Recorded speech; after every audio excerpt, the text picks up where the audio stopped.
to the gentleman from Pampanga. I was going to say, I'm out of order in my move, in moving for a point of order, because you cannot have a point of order without stating Why? why. Where is the what's the basis, so that the presiding officer can determine whether it's in order or out of order. At hindi naman ako parating out of order, Mr. President, di ba?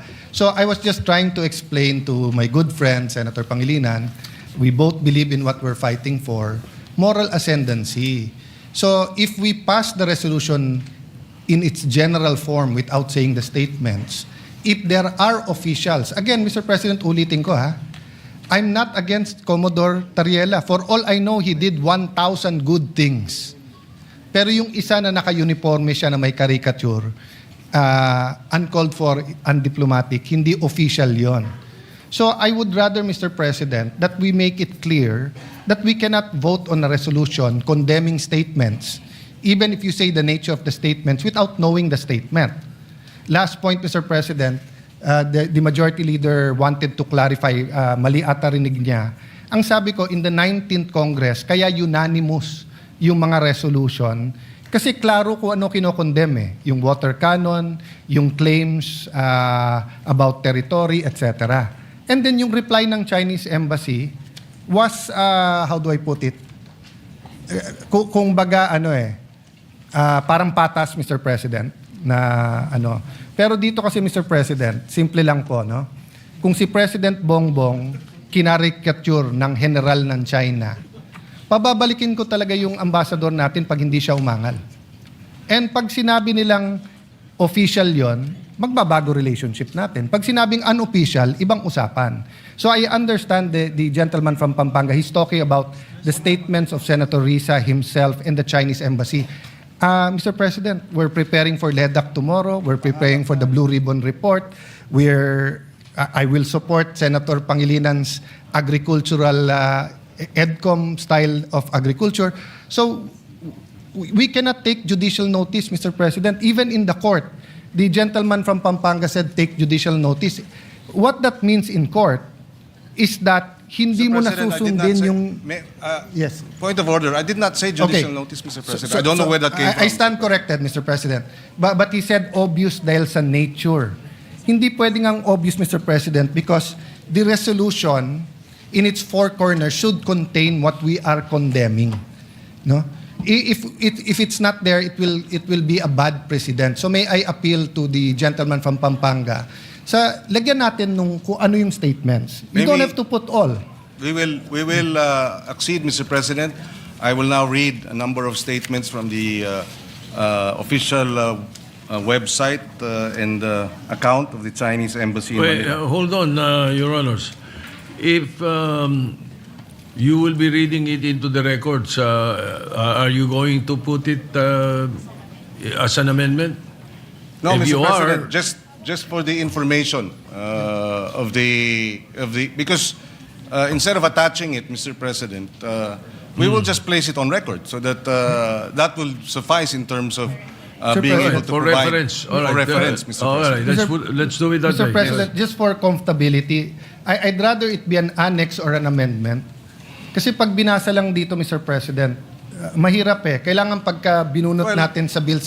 Mr. President, it's an appeal. I'm not saying I'm totally correct, but if you look at future resolutions, we want to be able to get the resolution and be able to judge it in its four corners. Mr. Hindi yung President, bubuksan mo pa yung record. So if we're condemning something, so for example, Mr. President, babalik ta rin ko ha, I'm congratulating the Chinese ambassador. Baka naman i-congratulate ko siya na something na laban. Kahit ilagay ko doon, for his magnanimity. There are different interpretations of magnanimity, Mr. President. So I can shorten my interpolation so we can go to the amendments. But Yes, I was thinking of that. Why don't we terminate the period of interpellation and go into the period of amendments and therefore place that on record or an annex or something to that effect? Subject Will to you- style, Mr. President, if the good gentleman from Taguig and Pateros will be willing to adopt this subject to style after we manifest what will be included in the agenda, the addendum, Mr. President. Mr. President, I Because don't... my concern, Mr. President, is the good gentleman, of course, that this is prerogative. If he wishes to request it, that a clean copy be produced, and therefore they can go through it, etc., then we will not be able to adopt it today, Mr. President. Maybe not even tomorrow, I don't know, because there might be another reason for Mr. us not to President. adopt it, Mr. President. All right. Mr. Senator. President, this is not a bill, it's a resolution. So, the clean copy, we've done it before on the screen. Yeah, we can do that. Wala now. naman second, third reading, Mr. All right. President. In fact, I'm offering to shorten my interpellation. Interpellation. I just All right. have one or two questions about the whereas clause and the resolution clause, Mr. President. Then, but Mr. President, you know, it's not personal and it's not about this topic. It's really about proper order in the resolution. Mas maganda isang bunutan ng resolution. We know what we're condemning. Yes, Mr. President, and we appreciate the points raised by the good minority leader, just as I hope he appreciates that this is the third request to postpone the matter in terms of voting. So I hope he understands we'd like to vote on this matter already. Yeah. Mr. President, not to prolong, but why is there a request to postpone? Because we requested a hearing. And it's very interesting, Mr. President. Ang tinatch pa lang natin, Commodore Tariela, ang tinatch pa lang natin is kung may latches or tinatch pa lang natin certain things, Mr. President. Wala pa nga tayo dun sa territory at saka sovereign rights eh. Di ba? So in the view of the minority, we're not actually delaying, it's speeding it up by discussing it here. Because if you ask me, I'd rather we have a hearing on it. And again, to put it on the record, Mr. President, magkakampi tayo pagdating po sa West Philippine Sea, South China Sea, Mr. President. The chairman of the Committee on Foreign Affairs, the Honorable Tulfo, asked for a ceasefire. And I can see his two hats. As a senator, gusto niyang sagutin in the strongest manner the Chinese ambassador and embassy. But as the chairman of the Committee on Foreign Affairs, he has to have another hat, which is to look at the economic, the cultural, the tourism, other things, Mr. President. So, hindi to pabilisan na mapasa ngayon because rest back nga ito ng Senado eh. So, if it was an argument between Senator Risa, Senator Kiko, and the Chinese embassy, but if it's an argument between the Senate and the Chinese embassy, this escalates it, Mr. President. That's why I'm a little bit cautious on that. So if I have an argument, let's say, with the embassy of Israel or with Iran, same example, puno ng mangga, nag-aaway kami ni Senator Majority Leader, no? And kampi siya sa kanya yung isang gobyerno at nag-away kami. Once I file the resolution, Mr. President, mabigat kahit na ito'y tinatawag lang na sense of the Senate. It's the Senate as an institution eh. So now the Chinese embassy has to deal with that all the way up their chain to the foreign minister, to the member of Politburo in charge of foreign affairs, to the president. So if the Chinese government does the same, it doesn't end to our ambassador. It goes to our foreign secretary. It goes to President Bongbong. So that's the reality there, Mr. President. But I don't intend to delay this I intend to exhaust the discussion, Mr. President. Yes, Mr. President, we understand the point raised by the good minority leader, except that, like I said, this has been postponed upon the request of this good senator 3 times already. So that's why I hope he understands when I am appealing to him that hindi natin minamadali ito. Kung minadali natin ito, dapat hindi 3 postponement na pumayag tayo. In good faith, Mr. President.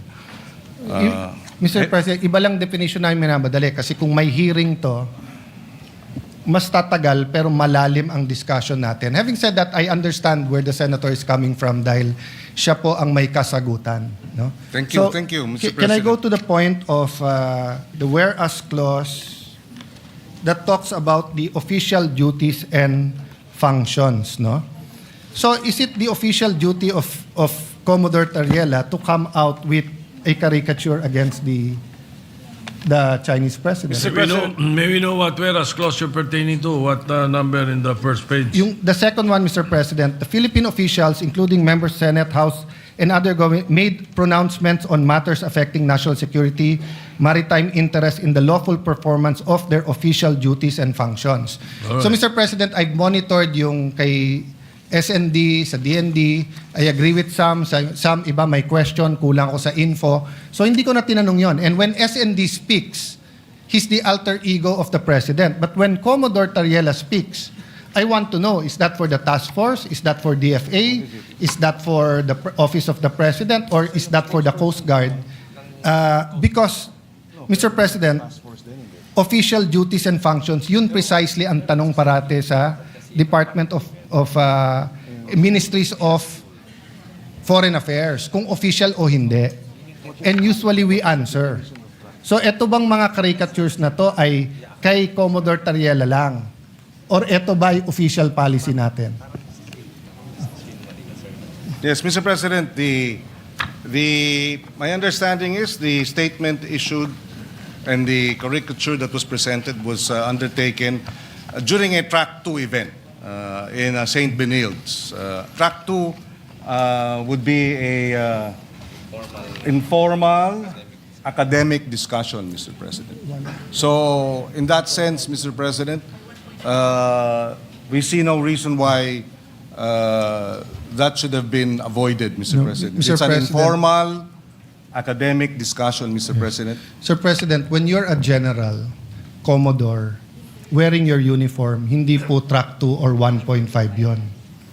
Tatanungin ka talaga ng embassy. So kung meron general sa China na pumunta sa Harvard University or sa University of Tokyo or kahit anong university sa China at may caricature ni President Bongbong, hindi pwedeng ang sagot track 2 yon. Ang tanong, was that official or not? Diba? So sumagot na si Commodore Tariela, I will follow the President. The President has exercised patience and decorum despite standing up for the territory of our country. It's very important that we make it clear here. So if my staff, who is a member of the Senate, goes to a track 2, tapos may caricature siya ng kahit sino sa mga senador dito, papagalitan ko siya at sasabihin ko, subject ka ng Ethics Committee. Lalo kung naka-uniform siya at nakalagay Senate of the Philippines or Office of Senator Alan. I cannot answer you na this is democracy, Mr. President. Kasi may rules tayo eh. And they're representing the Senate. Now, if on their off time, they attend the rally for pro or anti-divorce, for example, no? Siguro pwede nating sabihin yan ay hindi official ng Senate, pwede. Pero pag nagsalita siya sa stand, tapos meron siyang caricature nung lahat ng senador na anti o pro-divorce, tapos naka-office of Alan Peter Cayetano, subject siya sa Ethics Committee natin, Mr. President. Hindi mo pwedeng sabihin track 2 yun. No? So, we Well, can... apart from that, Mr. President, if I may add, after that statement was released, Malacanang issued a statement, and Malacanang did not reject, did not castigate, did not rebuke Commodore Tariela. So I will take it as that, Mr. President, na nagsalita ng Malacanang about the issue, and there was no condemnation or rebuke by Malacanang of the statement of Commodore Tariela. So I will take it as that, Mr. President. It is not, it is official, and Malacanang tacitly, impliedly, did not reject it, Mr. President. So we take it as official. Sir President, And if the good senator disagrees with it, as China disagrees with it, then that's he's free to do so, Mr. President. But Malacanang has spoken, and the Commodore Tariela, Malacanang has the president has supervision and control over, members of the Coast Guard, including Commodore Tariela. If he found it objectionable, then maybe the course of action is for Malacanang, the Office of the President, to file the necessary administrative cases. Wala naman eh. Ang nagrereklamo yung China. Sir President, Walang reklamo ang Office of the President o ang Coast Guard, Mr. President. Ang China ang nagrereklamo. Sir President, may I respond? Go ahead. Yeah. Mr. President, the Filipino people ayaw ng bastos. Pwede tayo mag-disagree, pero follow the proper order and decorum. And being a former Secretary of Foreign Affairs, ang trabaho ng DFA, hindi nga zero-sum game. Magkakampi tayo, walang question pagdating sa territory sovereignty. Nagkakaiba tayo ng approach, pero sana magkaisa tayo na pag mali ang ginawa ng isang empleyado, ay mali. Kasi nga maraming nanonood sa atin ngayon. So kung bukas maraming lalabas na meme, democracy yon. Pero kung staff mismo natin ang magmi-meme sa atin at dito sa session hall, tapos sasabihin natin, pwedeng gawin ng general, pwedeng gawin ng staff, mabigat po yun. Look at the official statement of DFA. At the same time, while the Philippine values debate on our difference in national position, the department recognizes the need for sober, professional, and respectful exchanges in the public sphere. Such is not contradictory to national interest. Siyempre po, Mr. President, hindi pwedeng pangunahan ng DFA ang presidente. Alter ego lang yun, dinatanggal yun. Exactly. Pero hindi exactly, Mr. President. Nanginginig ngayon, nagcringe ang mga taga-DFA kung sasabihin natin track 2 yan o track 1.5 at nagcringe sila pag sinabing ang general ay pwede mag-caricature ng leader or flag ng ibang bansa. Because we are part of the United Nations. We are part of the civilized society. Hindi tayo fraternity na rumble na kahit anong gawin ng ating kasama pag mali.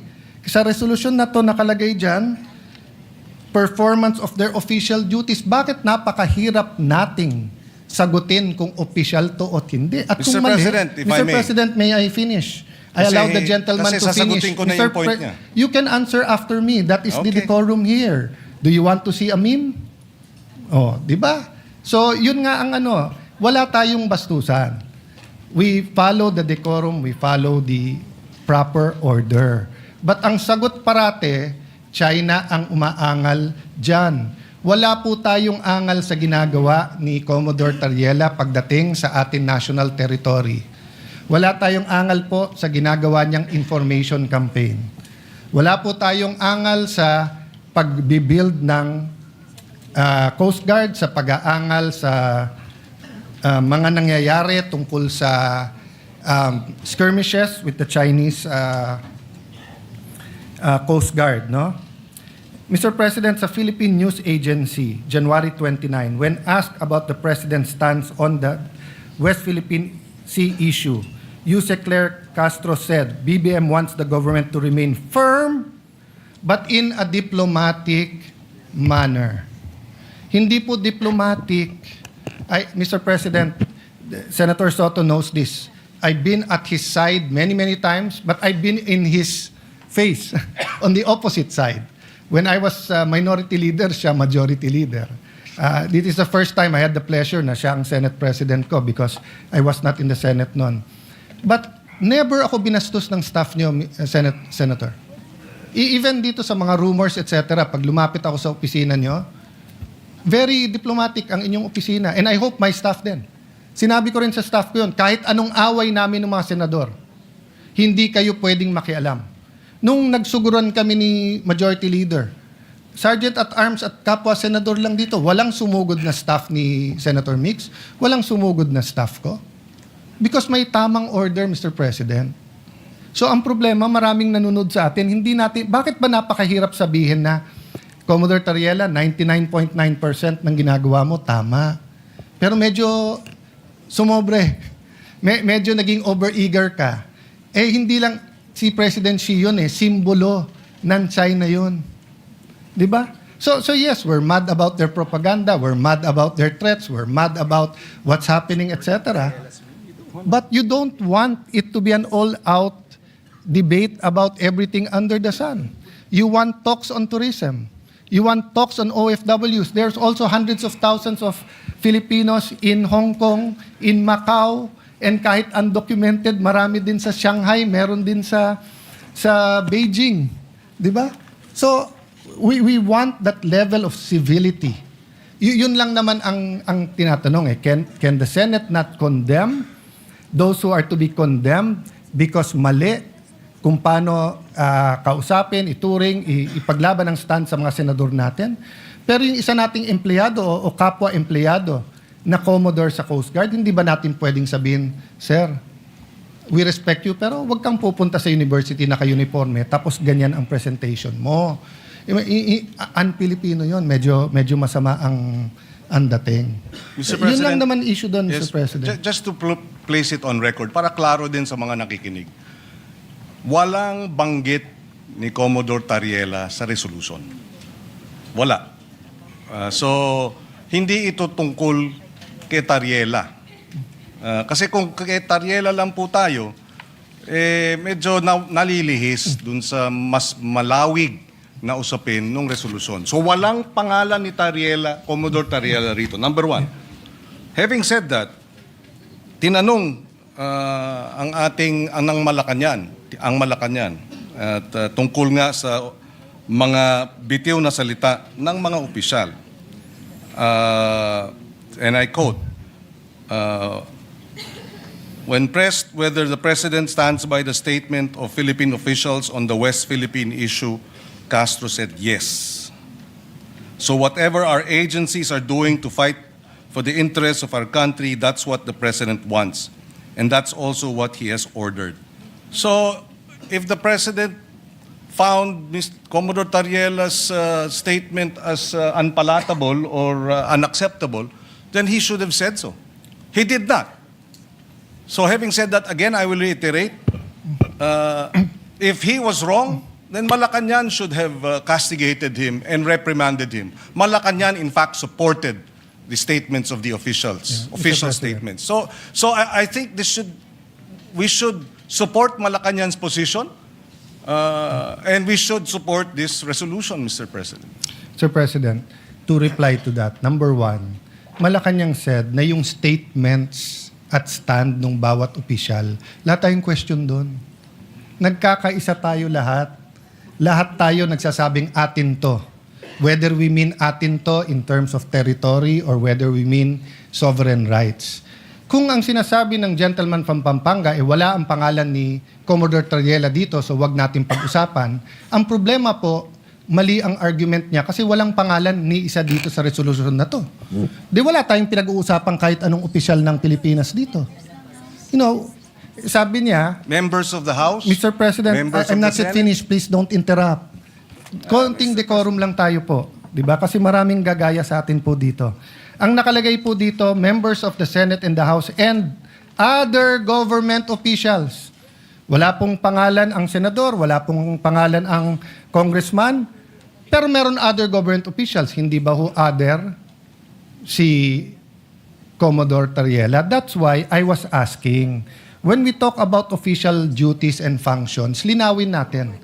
So kung attending forums is part of his duty, I will support that. If his presentation is the Treaty of Paris, the amendments with the United States, the UNCLOS 1, 2, and 3, kung papakita niya yung arbitral award, kung papakita niya kung paano kinakawawa ang ating mga Coast Guard, then let's do it.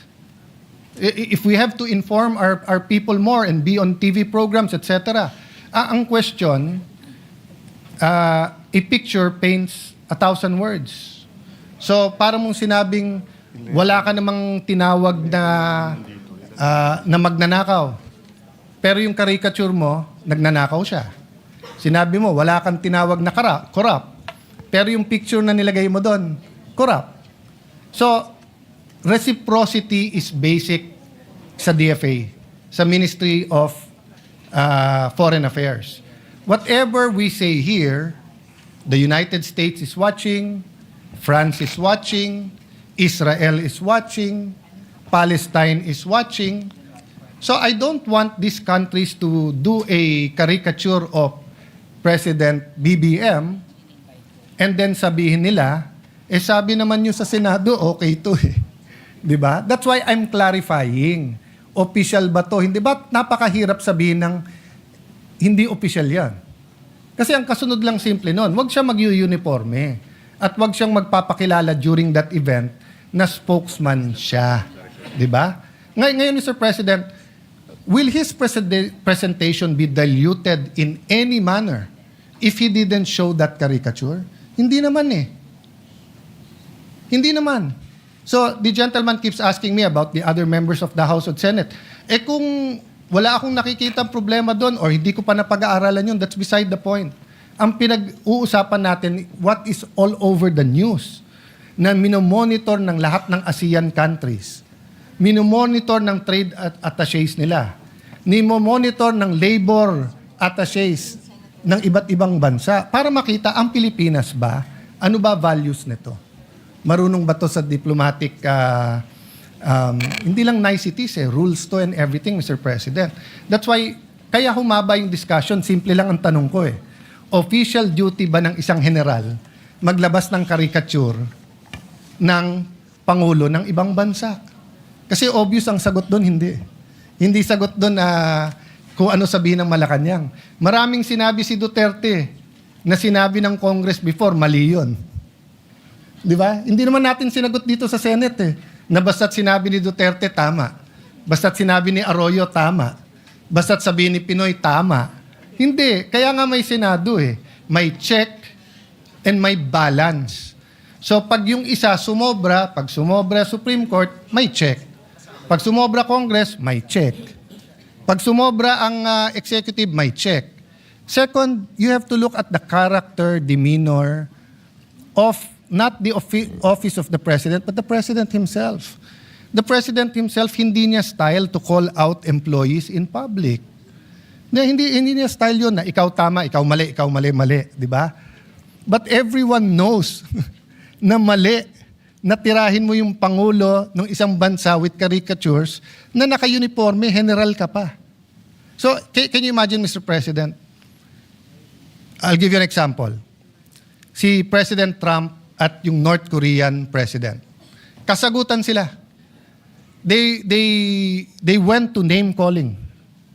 So tinawag ni President Trump na rocket man. Sumagot din si Kim Jong-un, no? Walang problema yun, Mr. President, kasi official yon. Kasi pag ginawa ng Pangulo in international affairs, susunod na yon. So kung may mga opisyal ng gobyerno na sinunod si Trump at tinawag siyang rocket man, which I think the White House spokesperson, I'm not sure the Secretary of State if they followed, but then nung nagkaroon ng meeting sa Singapore at nagkamayan sila at umibay yung asta ni President Trump, he was still firm, he still drew the red line, but hindi na niya ina-Alaska ang Pangulo ng North Korea. You expect na everyone beneath him toes the line. Sa atin, nakita nyo naman po, kumakamay. Lumapit ang Pangulo. Was that APEC or ASEAN, di ba? Just so that ma-communicate, may dispute tayo pero neighbors tayo. Di ba? Para ma-dispute, walang personalan to. For whatever purpose, I admired President Marcos for going near the Chinese president. And then may general ka, ganito nangyayari, tapos hindi kayang sabihin ng Senado, mali. So the gentleman from Pampanga expects the Senate to say na mali ang Chinese ambassador sa pakikisagutan kay Senator Risa sa kanya, pero wala tayong wherewithal, wala tayong pakialam, sabihin sa isang general, boss, mali ka naman kasi. So, hindi pwedeng pag senador, meron tayong immunity, mas mataas tayo sa iba, pag tayo tinira, rest back kagad ng Senate. Pero kapag ka-general, tama naman yung 99% niyang ginawa, kaya yung 1%, sabihin na lang natin, official din yon. Simple lang po tanong ko Is it in the performance of his official duty? Ang bigat po niyan kung sasabihin natin yes.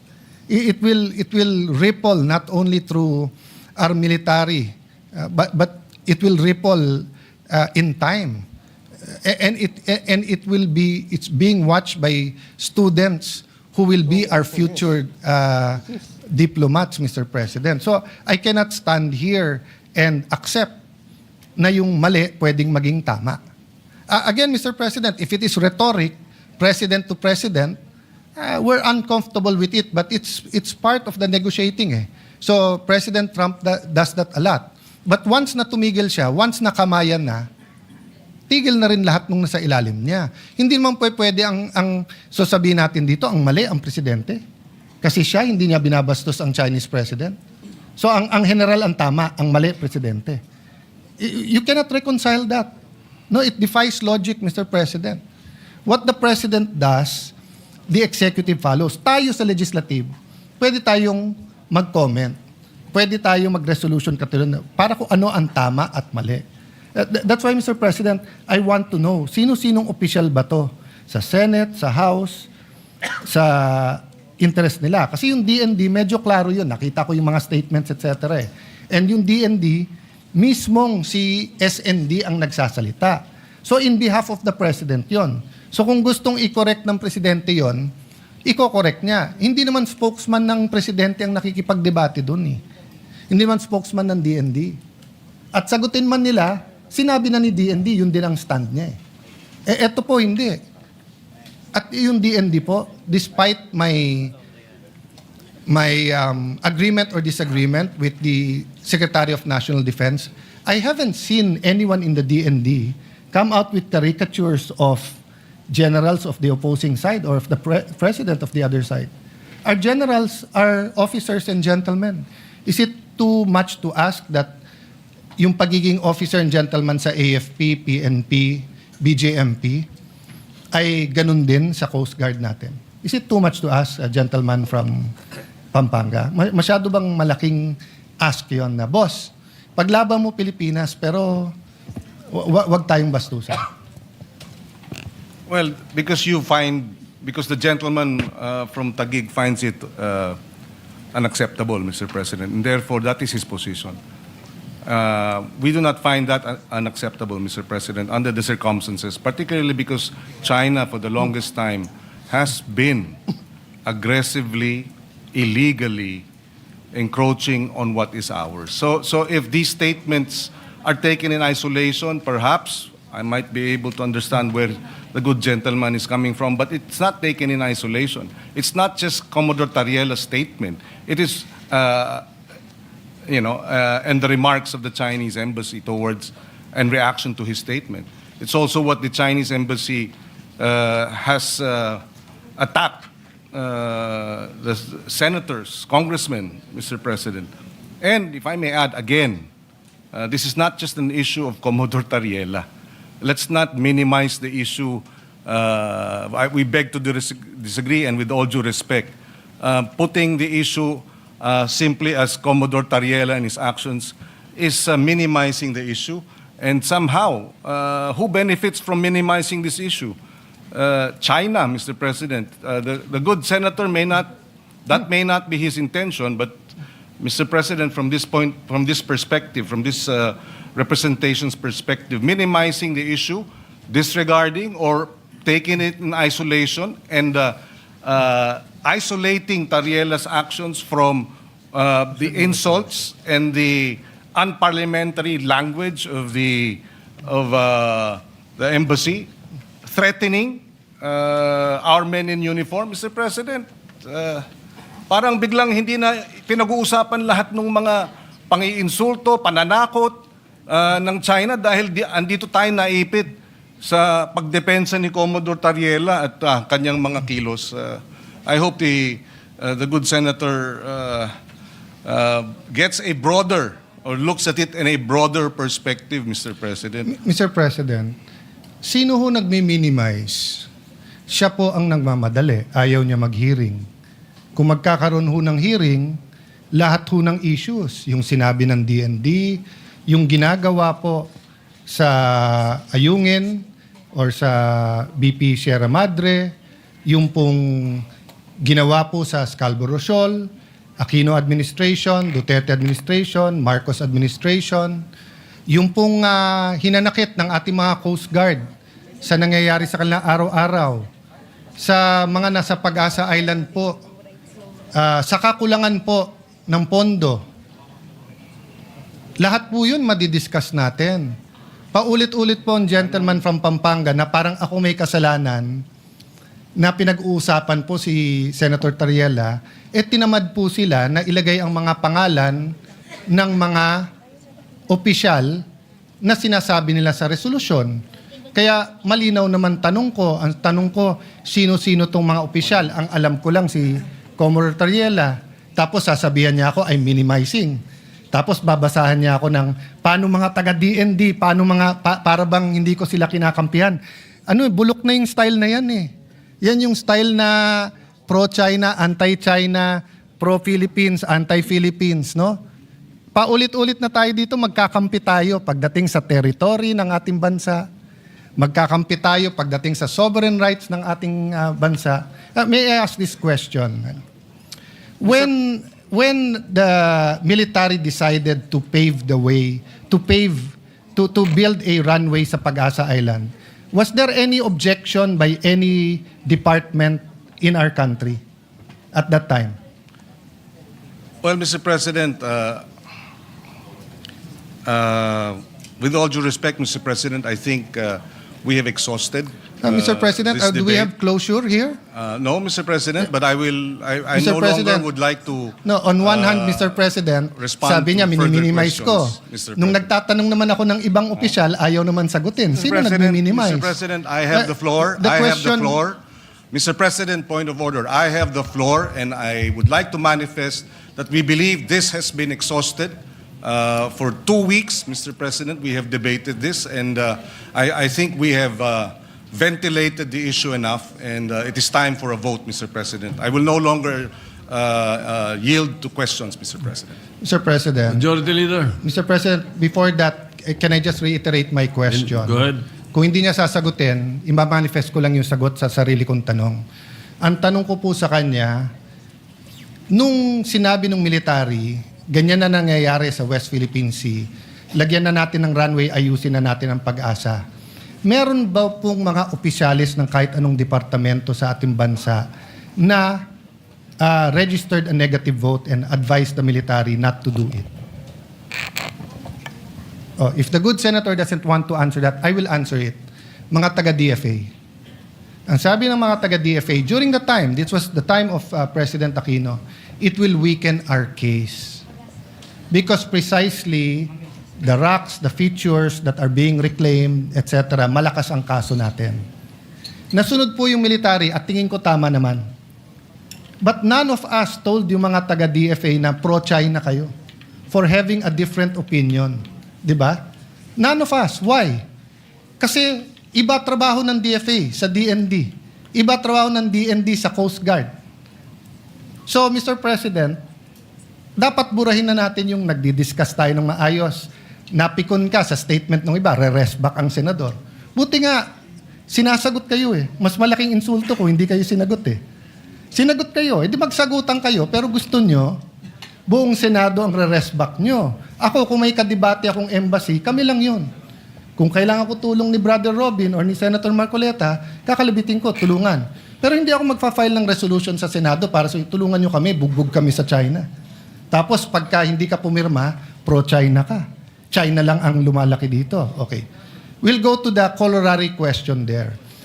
I was going to ask the gentleman, ano ang ilan responsibilities natin under UNCLOS? Will the gentleman answer that or will I answer myself? So since the gentleman will not answer that, I will answer it myself, Mr. President. So under our maritime entitlements, meron din responsibilities doon. For example, Mr. President, managing our maritime resources. So walang problema yung non-life, for example, natural gas, di ba? Siyempre yung ecological balance lang dyan. Pero let's say fish, let's say yung mga coral reef. Trabaho ng Coast Guard siguraduhin na walang nagda-damage niyan. So kung ang Coast Guard natin at Coast Guard ng China ay nag-aaway parate, mahirapan silang dalawa na i-enforce ang mga restriction na nakakasira ng ating environment. That's why, in the past administration, everyone was allowed to speak except the Coast Guard because of the next responsibility, the prevention of life and ano yun? There's a official term doon, but since walang taga-ano dito, prevention of loss of life and so may official term yan, Mr. President. Ang punto nun, kapag ka may barko halimbawa na lumulubog o nabangga o tinamaan ng bagyo, you cannot say no. You have to help. 'Di ba? Magtutulungan kayo. So kung ang Coast Guard ng China at Coast Guard ng Pilipinas ay hindi magkasundo, kawawa yung ating fishermen. That's why unanimous yung ating resolution about water cannon.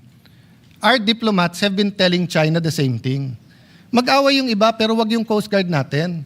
Kasi kung may fisherman ka rin na Chinese at may kailangan yan, tutulungan din ng Pinoy yun. Wala nang nationality pagkabuhay na. Di ba?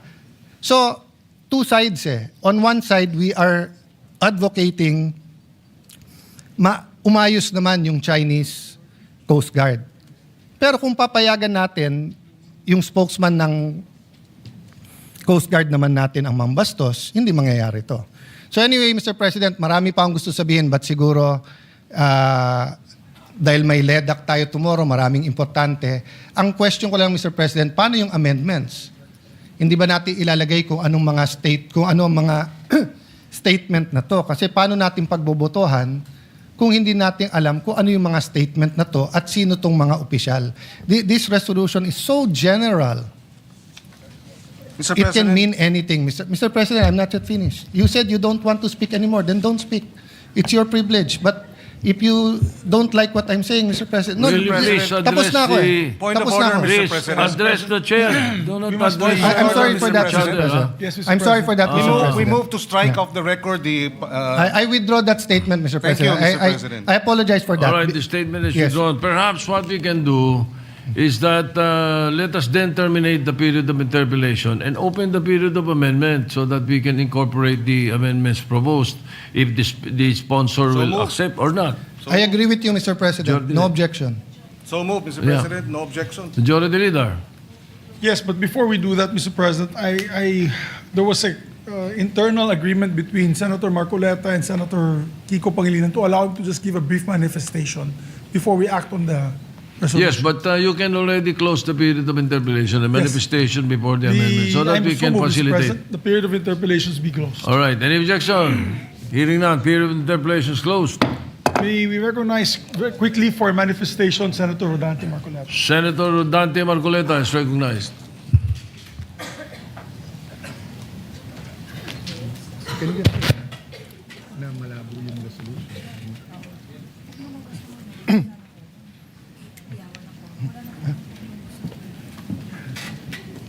Thank you, Mr. President. Gusto ko lang pong magpaliwanag sa mga ilang bagay dahil sa humaba po yung interpellation noon dahil sa isang napakaliit na issue lang na pinalaki po ng mga pangyayari. Nung panahon na ako po ay nag-interpellate, nagkaroon po ng misconception about the West Philippine Sea at saka yung ating exclusive economic zone. Kumbaga po sa pagluluto natin, Mr. Chair, ang nangyari po, nagluluto po tayo ng simpleng ulam lang, naging chapsuy po.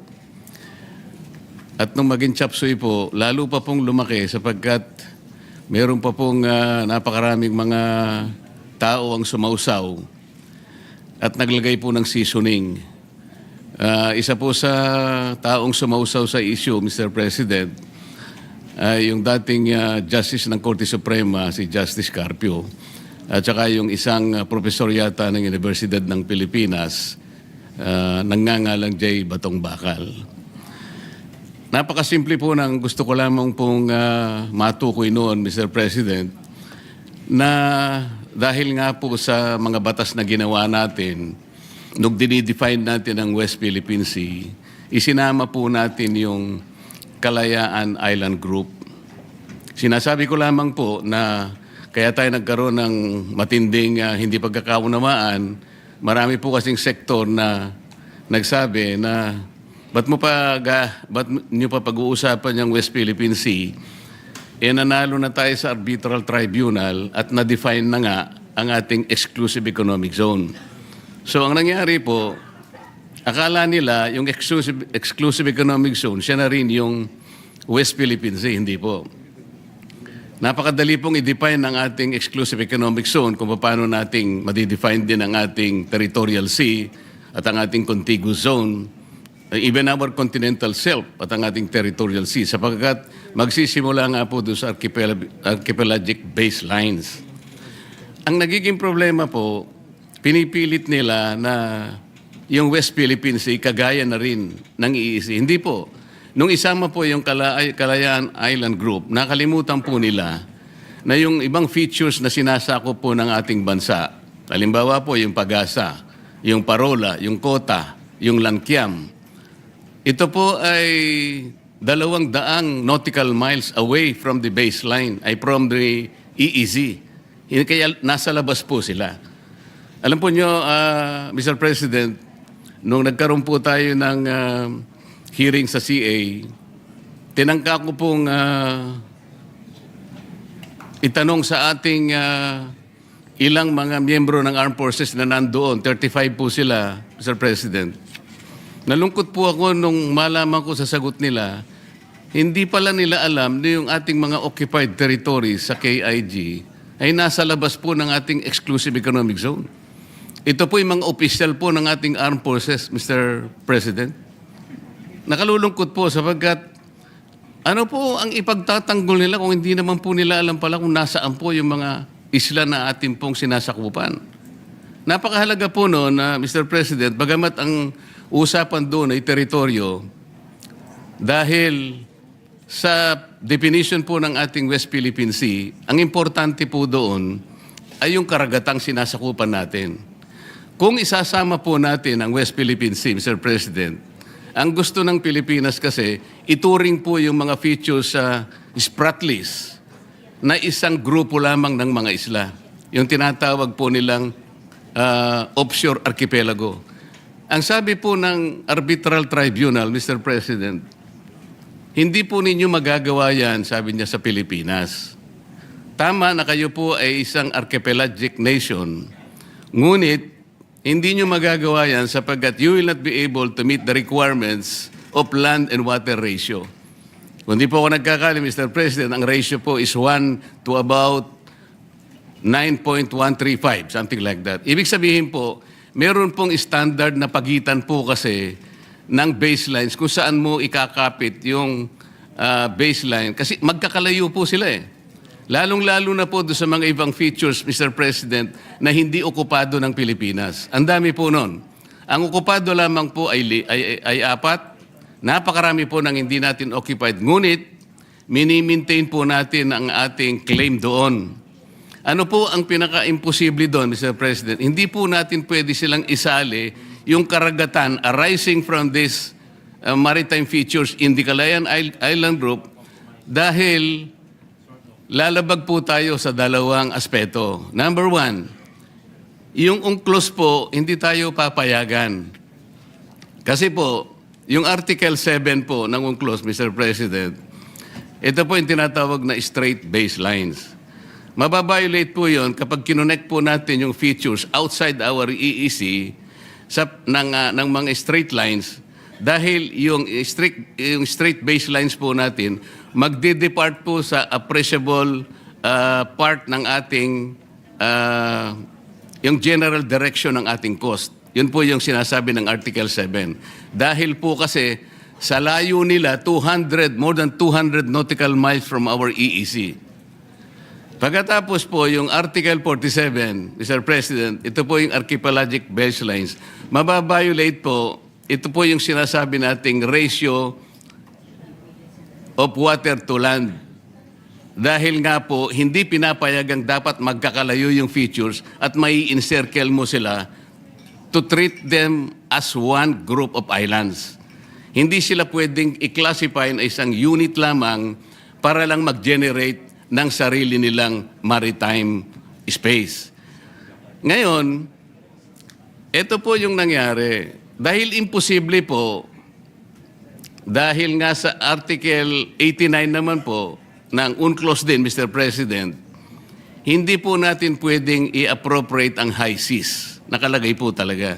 Yung mga features po na malalayo sa ating exclusive economic zone, Mr. President, ang layo na po nasa high seas na. Sa layo nila sa bawat isa, they are also separated by high seas. Kapag kinunek po natin mula dun sa ating exclusive economic zone, ma-appropriate po natin ang high seas, mababiolate po natin ang 3 artikulo ng UNCLOS.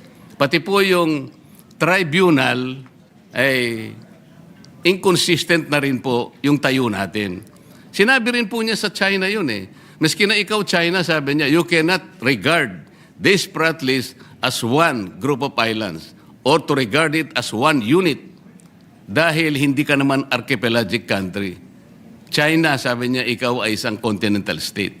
So kapwa po tayo pinagbawalan. Ano po ang aking gustong palabasin dito, Mr. President? Hindi po natin pwedeng saklawin yung KIG. Pero liliwanagin ko po, yung KIG, atin po yun eh. Ang pinag-uusapan natin, land features, teritoryo po yun, Mr. President. Ibang bagay yun.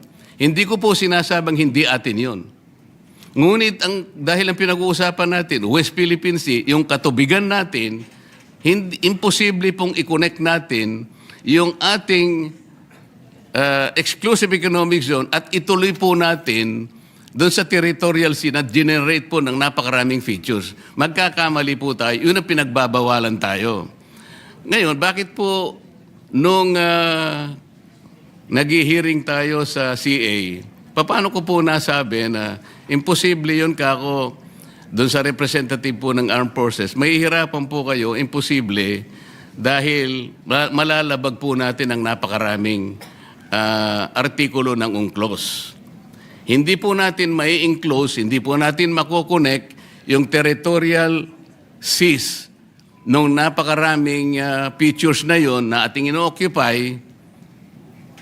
Magkakamali po tayo at baka sakali, kung gusto nyong gawin, we cannot do that unless, sabi ko, we give up our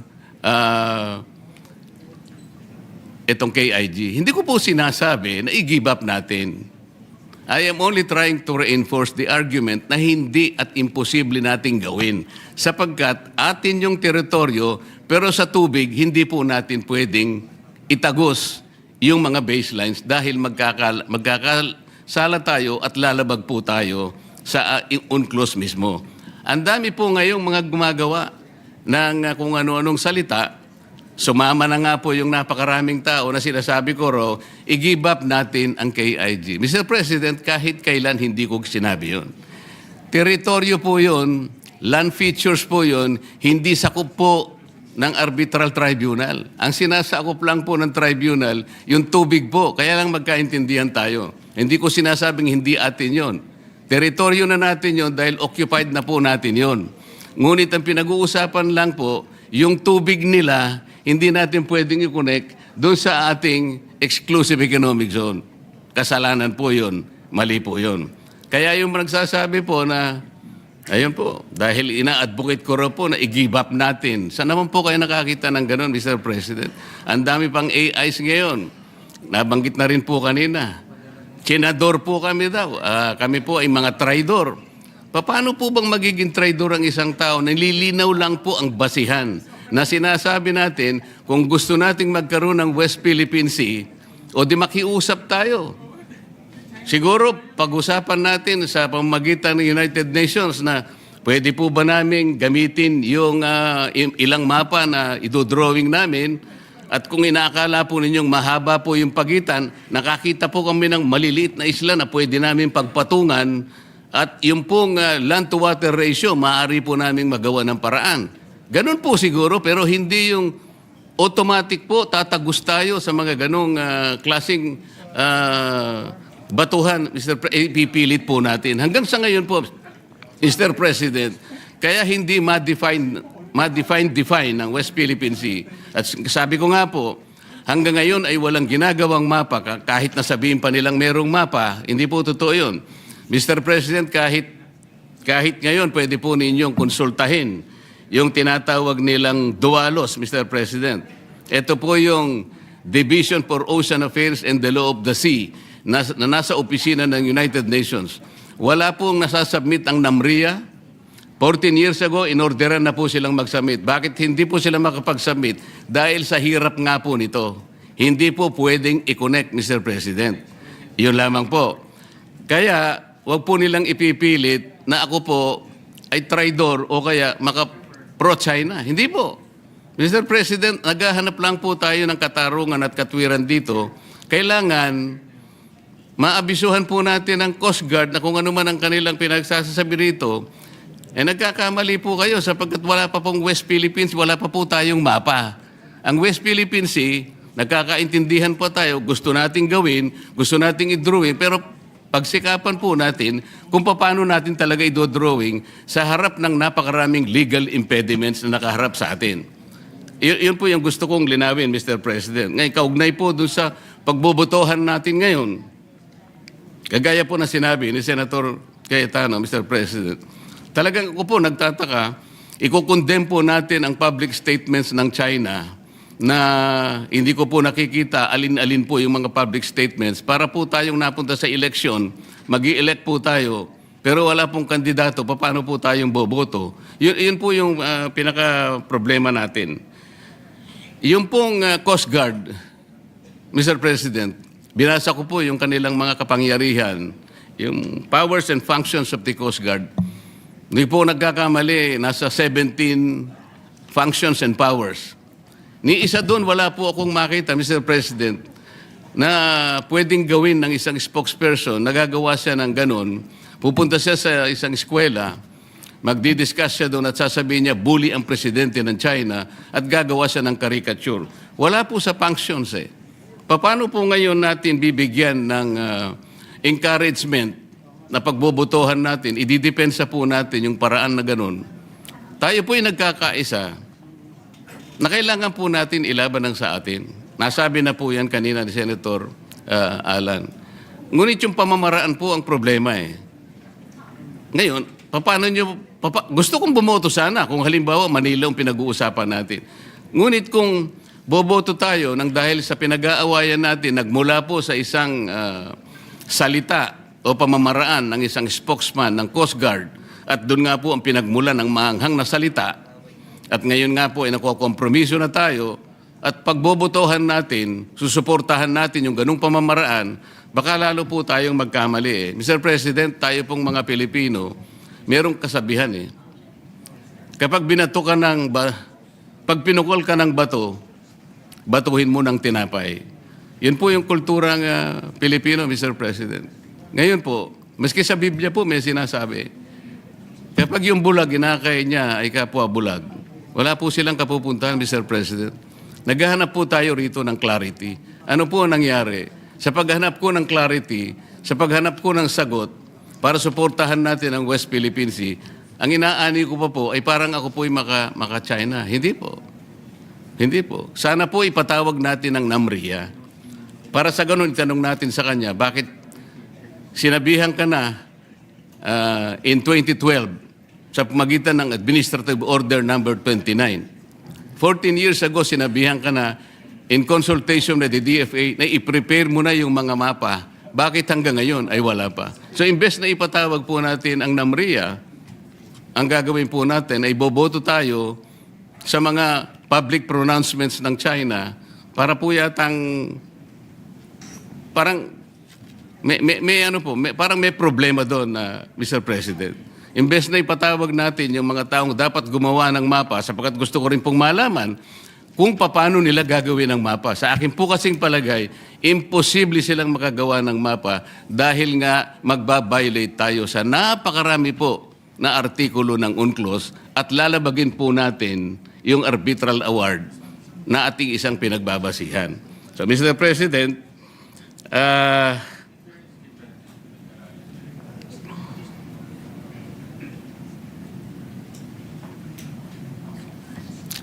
magtatapos ako sa isang pananalita na lang, Mr. President. Sa aking palagay po, ng isang pagkakamali ay hindi po may tutuwid ng isang pagkakamali. Hindi po natin magagawa yung gusto nating gawin para kausapin natin ang China sa maliing pamamaraan. At kung pamali po ang paraan, wala po tayong magagawang mabuti, Mr. President. Maraming salamat po. Majority Leader. Thank you very much, Mr. President. With that, I move to open the period of amendment on resolution number 256 and recognize the sponsor for his amendments. Period of amendments open. Senator Pangilinan recognized for the period of amendments. Thank you, Mr. President. Move to include as attachments the following statements to the resolution, Mr. President. The following statements, public statements issued by the Chinese embassy officials, as well as the DFA statement, the D&D statement, and a number of other statements, Mr. President. We will begin with the statement of the D&D.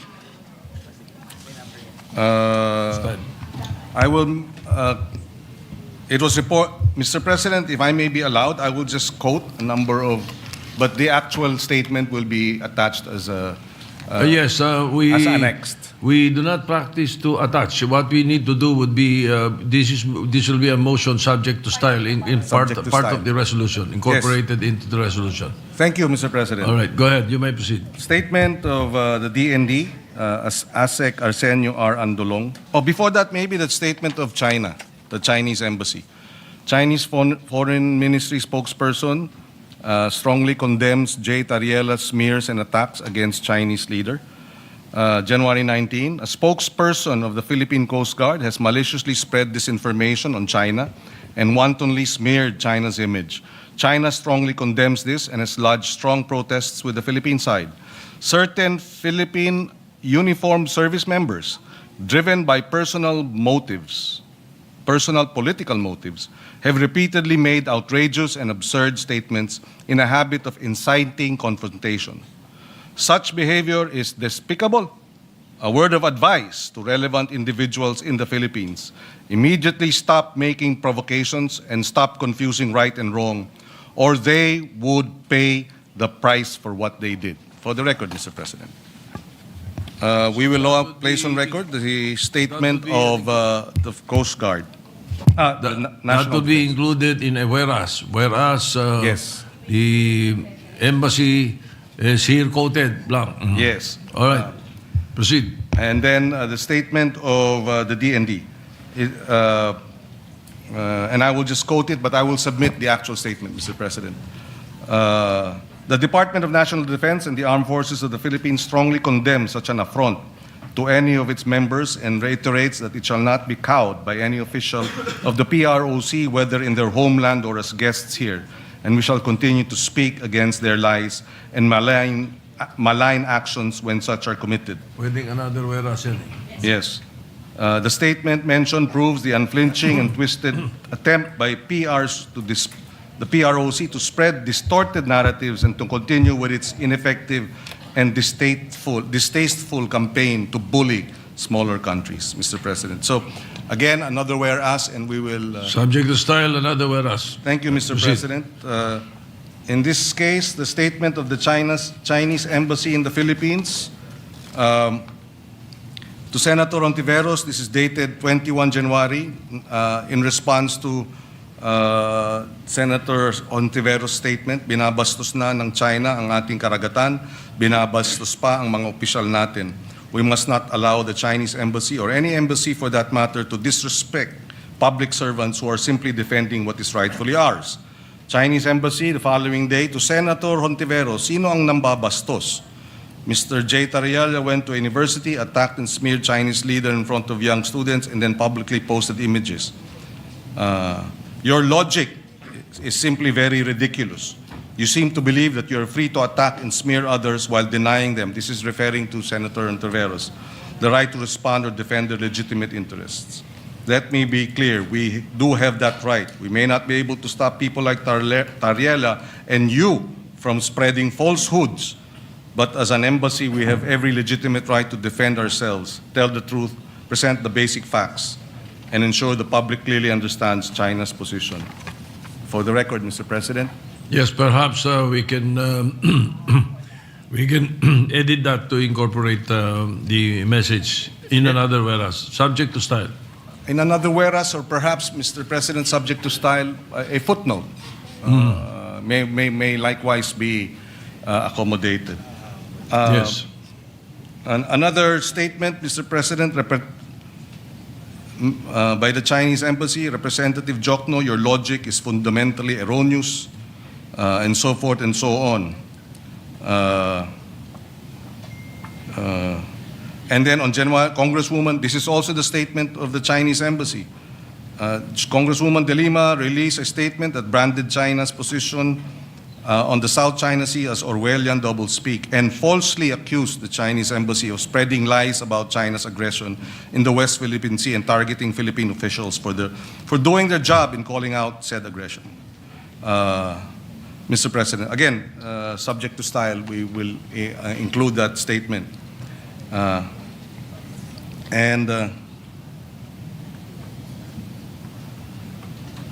And then this one, Mr. President, Chinese Embassy, January 20, your accusation, this is referring to Senator Jokno's statement. Your accusation, of Senator Ontiveros, I'm sorry. Your accusation of China gaslighting the Philippines public is baseless. China is simply sharing the facts and telling the truth. Calling this gaslighting is just a distraction. Laying out facts isn't gaslighting. Ignoring inconvenient truths and selling falsehoods. That's common sense, Mr. President. There are a number of other statements, Mr. President. May we have a minute suspension, Mr. President? At sa atin pong pinunong mayorya, ang akin pong mga individual amendments para po sa Senate Bill number 1629 o ang Multi-Faith Prayer and Quiet Rooms Act of the Philippines. On Section 1, short title, on page 1, line 2, after the word rooms, insert the acronym in open and close parentheses MFPQR. Then, after the word AK, delete the phrase of the Philippines. The amended section 1 shall now read as follows. Section 1, short title, this act shall be known as the Multi-Faith Prayer and Quiet Room Act. And as omnibus amendment, delete and replace all succeeding acronym MFQR with MFPQR. I so move, Mr. President. An objection? Hearing that? Yes, Senator Pia Cayetano. Yes, thank you.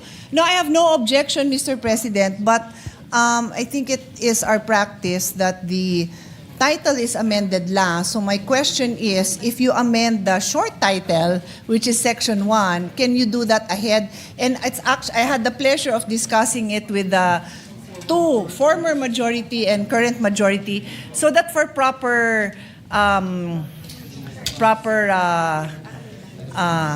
for our guidance, Mr. President. So can we start with the short title? We can. Okay, so just to clarify, because if the short title is different from the title, then we will ask questions. But because we already know where this is going, then there's no question to ask. Thank you, Mr. President. No objection, just clarifying. Thank you. Thank you, ma'am. So, yeah, hearing no objection, the motion is approved. Majority Leader. Yeah. Sponsor. On Section 2, Declaration of Policy.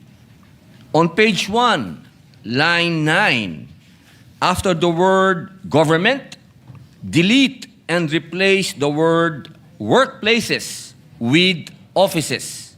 I so move, Mr. President. Any objection? Hearing none, motion is approved.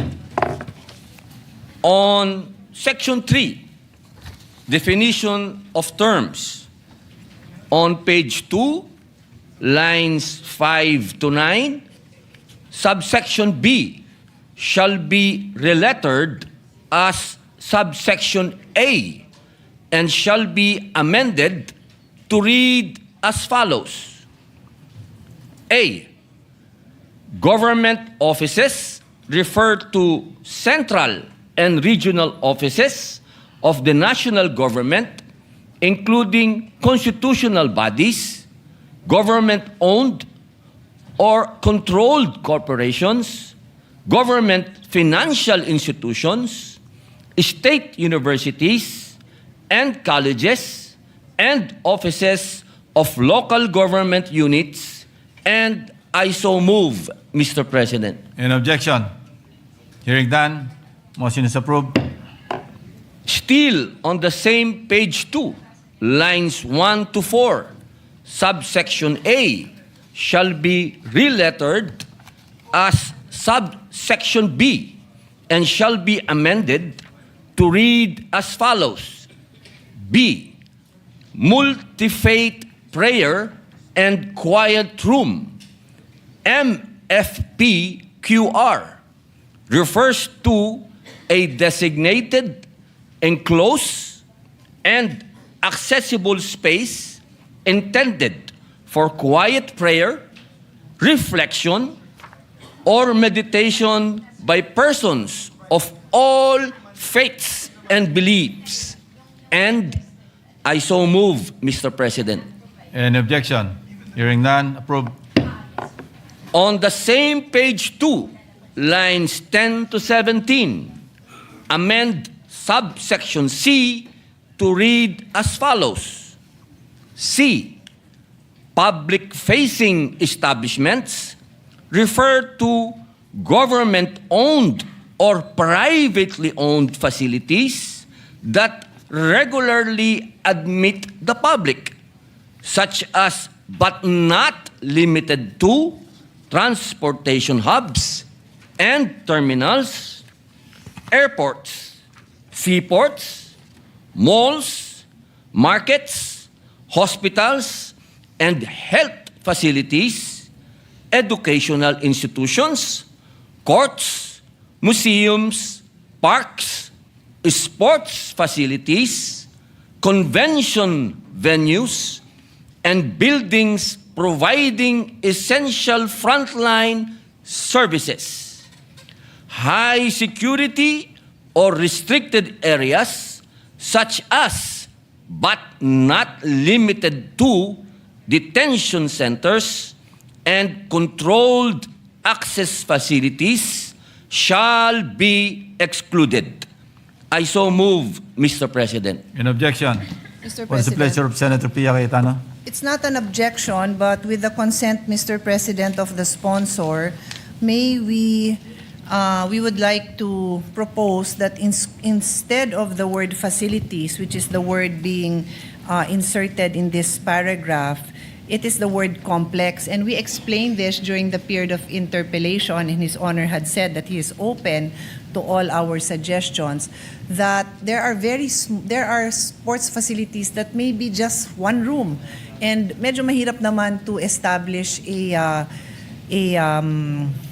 prayer room there. But when you refer to a complex, then this already gives you, similar to pag sinabing tindahan, iba yung mall. Eh di dun sa mall, maglalagay ka talaga. Hindi naman pwedeng lagyan ng bawat tindahan. So, if His Honor will accept the proposal to change the word facilities to complex, Mr. What President. does the sponsor say? Opo, accepted po. Thank you Palitan po. po natin ito ng sports complex. Thank you.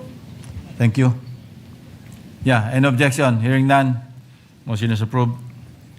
On Section 4, establishment of MFPQR, bunga po ng interpelasyon ni Senadora Pia Cayetano noong Lunes, at upang gawing simple ang pagkakasulat ng Section 4 on page 2, lines 18 to 29, reword the entire Section 4 to read as follows.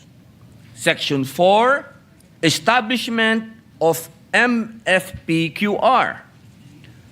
Government offices and public-facing establishments shall, as far as practicable, establish at least one MFPQR or designate an existing area or areas within their premises for this purpose.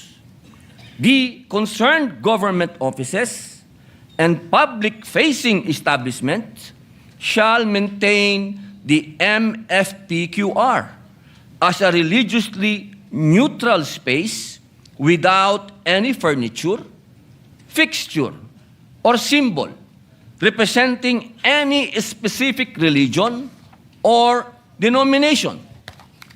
Religious items may be brought in for prayer or meditation and shall be cleared from the premises after use. Period. Period. Public-facing establishments shall bear the cost in compliance with this act. I so move, Mr. President. In objection?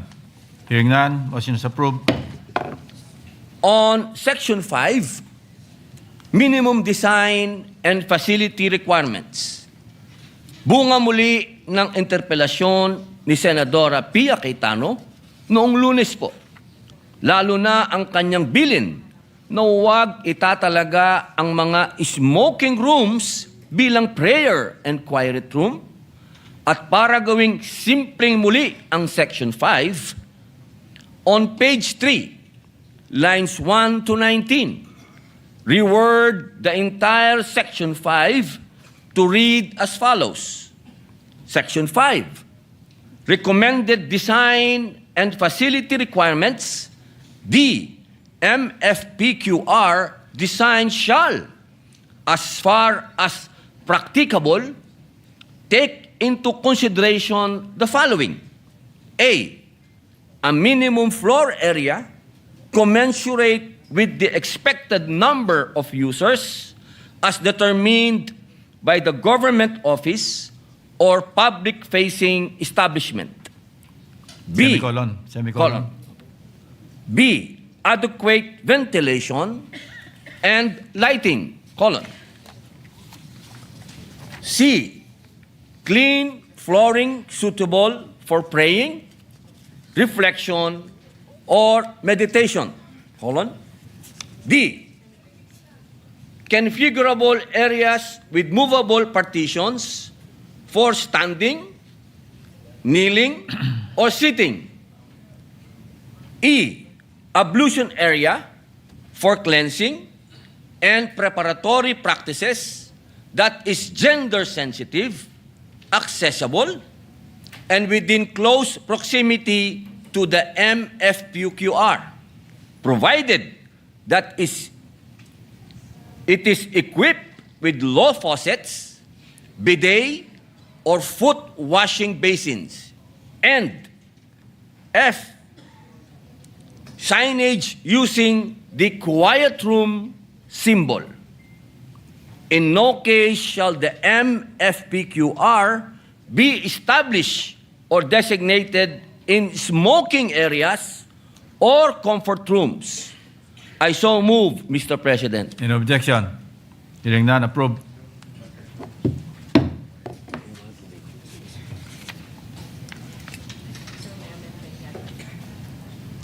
Senator Sorry. Lauren. Sorry, Mr. Yes, ma'am. President. I do have an amendment, Yes, Mr. Senator Pia, President, to the recognized. amendment. Again, with the conformity of His Honor, it is true that this representation was the one who said that it would be ideal if those who would like to pray do not have to do it in a smoking area. So I'm happy that this has been included. But I take note that the wording here, the last sentence is, in no case shall the MFPQR be established or designated in smoking areas or comfort rooms. Siyempre, ayaw din naman natin na kailangan magdasal sila. Pwede naman magdasal kahit saan. Pero sana naman we can designate nga naman a separate area from the comfort room. I agree with that. I have no problem with that, Mr. President. However, during the period of interpellation, this representation had asked for clarification, as I do not know the Muslim practice, and I'm happy to be corrected, but I understand that ablution area is particular to the Muslim practice. And I asked His Honor, the sponsor, ito bang establishment of this area, because it includes washing facilities, does this have to be separate from the restroom? And His Honor said no. In fact, in practice, talagang basta yung restroom facilities have an area that is convenient to wash their feet, it is absolutely acceptable to be in the restroom. Is that correct? Did I understand that interpellation correctly? Maraming salamat po sa pag-clarify, Madam Senator. Ang katunayan po niyan, mas nanaisin po namin na wala ito sa comfort room at separated. Pero case-to-case basis po, alam naman po natin na hindi po tayo ganun kayaman na bansa at hindi po natin pwedeng pilitin ng kahit na sino na magpagawa po sa amin ng wash area ang sarili. Pwede po ito. Nagiging pwede po na nandoon na rin po sa loob ng CR. Opo. Okay, kasi yun po ang sinabi nyo ng interpellation na pwede. Kaya yun ho ang nililiwanag ko, at I accept His Honor's explanation now na ideally hindi doon, pero there will really be times where hindi naman makapag-provide ng separate outside of the comfort room. Therefore, if His Honor is accepting that as a reality, then we would like to amend that last line after the period, after comfort room period. Our proposal is to insert a colon and then followed by, provided that the ablution area may be located in comfort rooms adjacent to or in close proximity with the MFPQR. We submit, Mr. President. What does the sponsor say? Napakaganda po. I accept po. Thank you po. Thank you. Maraming salamat po. So after the word rooms, Sir Pia, nabanggit na raw sa letter E. Yung Sa E? ablution area for cleansing and preparatory practices, that is gender. So, and within close. Okay na rin yun. And within but close yes, no, I proximity see to it. the I see MF. it. Yeah. The concern here is to amend the last sentence, which says, "In no case shall the MFPQR be established or designated in smoking areas or comfort room." Ablution area. Baka mas okay. I think for style, it might be better to delete what is in the earlier in section Yeah. E and then put that clause below. Okay. So, subject to style, Mr. President, Yes. same impact, Mr. President. What does the sponsor say? Opo, accepted po. Subject to style. Thank Opo. you. Yeah. An objection? Hearing none. Approved. Please continue. Meron po tayong amendment galing po kay Senator Lauren Legarda on incentive-based integration in the seal Where's that? What page? on incentive-based integration in the seal of good local governance, Saan yun? SGLG. Bunga po ito ng kanyang isang bagong section po ito. Bagong section po upang umayon ang ating panukala Inserted before sa section six. incentive-based Okay. na balangkas ng seal of good local governance kung saan ang pagtatatag ng MFPQR ay hindi sapilitan kundi gumagalang sa autonomiya ng mga lokal na pamahalaan at kinikilala ang voluntaryong mga hakbang tungo sa inclusivity. On page 3, line 20, a new section 6 Section 3. on incentive-based integration of establishment of multi-faith prayer and quiet rooms, MFPQR, in the seal of good local governance shall be added. The proposed provision will read as follows. Section 6. Incentive-based integration in the seal of good local governance, the Department of the Interior and Local Government, DILG, shall integrate the voluntary establishment and maintenance of a MFPQR by local government units, LGUs, as a non-obligatory criteria, indicator under the seal of good local governance, SGLG, or its successor assessment framework. Compliance with this indicator shall not be mandatory, and non-compliance shall neither disqualify nor demerit an LGU from obtaining or retaining the seal. However, LGUs that voluntarily establish and maintain MFPQRs in accordance with this Act and its implementing rules and regulations shall be awarded additional incentive points, merits, or other equivalent recognitions or scoring credits as may be determined by the DILG in the design and implementation of the SGLG or its successor assessment framework. The DILG shall promulgate the necessary guidelines to operationalize this incentive-based indicator, including criteria for assessment, documentation requirements, point allocation, and verification mechanisms, ensuring that implementation remains voluntary, non-discriminatory, and consistent with the principles of local autonomy and inclusivity. The succeeding sections shall be renumbered accordingly. I so move, Mr. President. An objection? Hearing none, approved. Senator Lauren Legarda amendment on Local Government Support Fund. Muli po, bunga po ito ng mungkahi ni Senadora Lauren Legarda.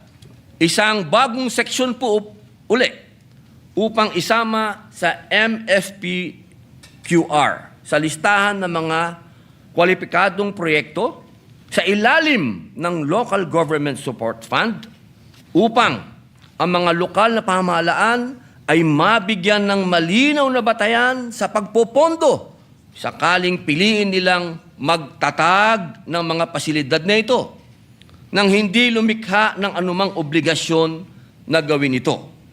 Ang pagsasailalim din nito sa mga alituntunin ng DBM ay nagpapanatili ng wastong fiscal oversight at tinitiyak ang pagsunod sa mga budgeting at fund utilization standards. On page 4, line 1, a new section 7 on Local Government Support Fund, LGSF, shall be added. The proposed provision will read as follows. Section 7. Local Government Support Fund eligibility. The Department of Budget and Management, DBM, shall include the establishment, construction, retrofitting, or improvement of MFPQRs in the menu of eligible projects that may be financed under the Local Government Support Fund, LGSF, subject to the rules, guidelines, and policies issued by the DBM on budgeting, programming, prioritization, and fund utilization. The subsequent sections shall be adjusted and renumbered accordingly. I so move, Mr. President. In objection? Hearing none, approved.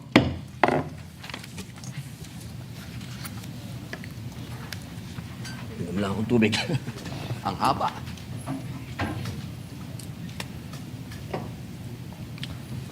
On Section 6, voluntary compliance, bunga muli po ng interpelasyon ni Senadora Pia Cayetano at upang maging mas alinsunod sa diwa ng panukala na pagiging bukas sa anumang relihiyon at hindi magkaroon ng anumang bahid ng pagkiling sa isang relihiyon, ilang mga amyenda po sa Section 6. On page 3, line 21, after the acronym MFPQRs, delete and replace the word compliant with the phrase in accordance.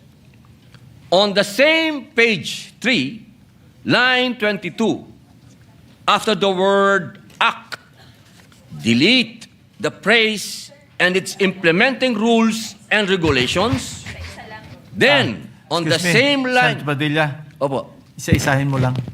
Apo. Sorry po. Walang lamsam. Apo. I so move, Mr. President. In objection? Hearing none, approved. On the same page 3, line 22, after the word act, delete the phrase and its implementing rules and regulations. Then, on the same line 22, replace the word Muslim with multi-faith. I so move, Mr. President. In objection? Hearing none, approved. On the same page 3, line 24, after the word by, delete the phrase pertinent and. I so move, Mr. President. In objection? Hearing none, approved. On the same page 3, line 26, after the word in, delete and replace the acronym DOT with the phrase the Department of Tourism. I so move, Mr. President. In objection? Hearing none, approved. Mula naman po kay Senator Loren Legarda, on the same page 3, line 27, add a new paragraph. B. The proposed paragraph B will read as follows. B.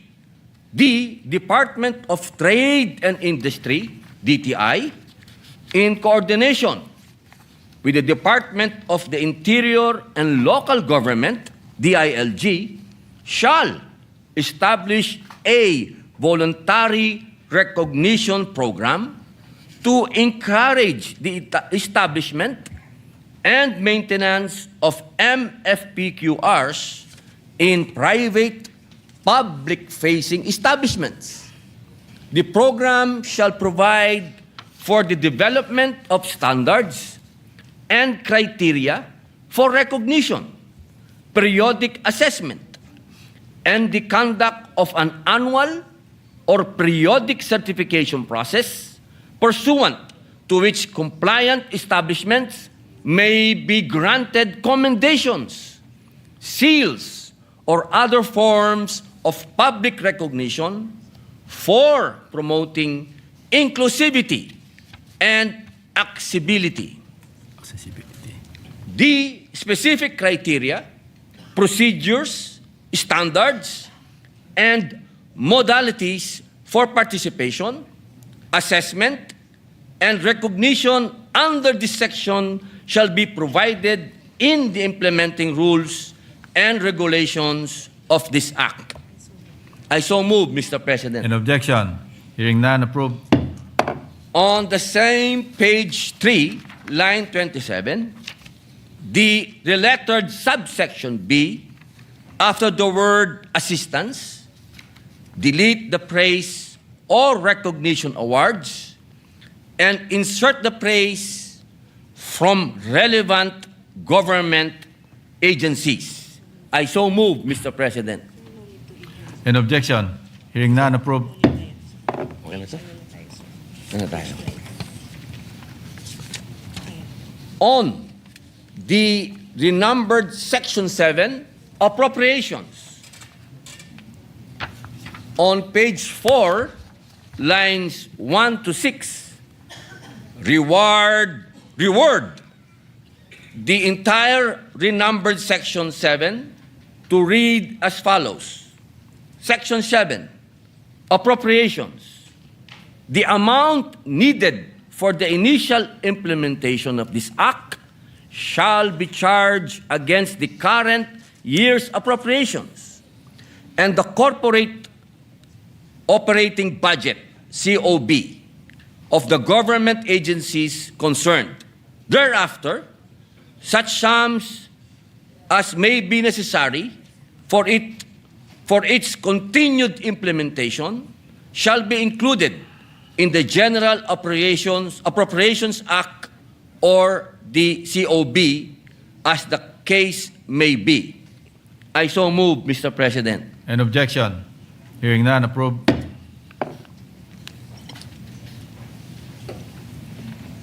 On the renumbered Section 8, implementing rules and regulations. 10. On page 4, line 7, after the word commission and a comma, insert the praise and the Department of Trade and Industry, and a comma. Then on line 8, before the second word department, insert the word D. Then on line 9, before the word interior, insert the word D and capitalize the letters N and C on the words national and commission. I so move, Mr. President. An objection? Hearing none, approved. On the renumbered Section 9, separability clause.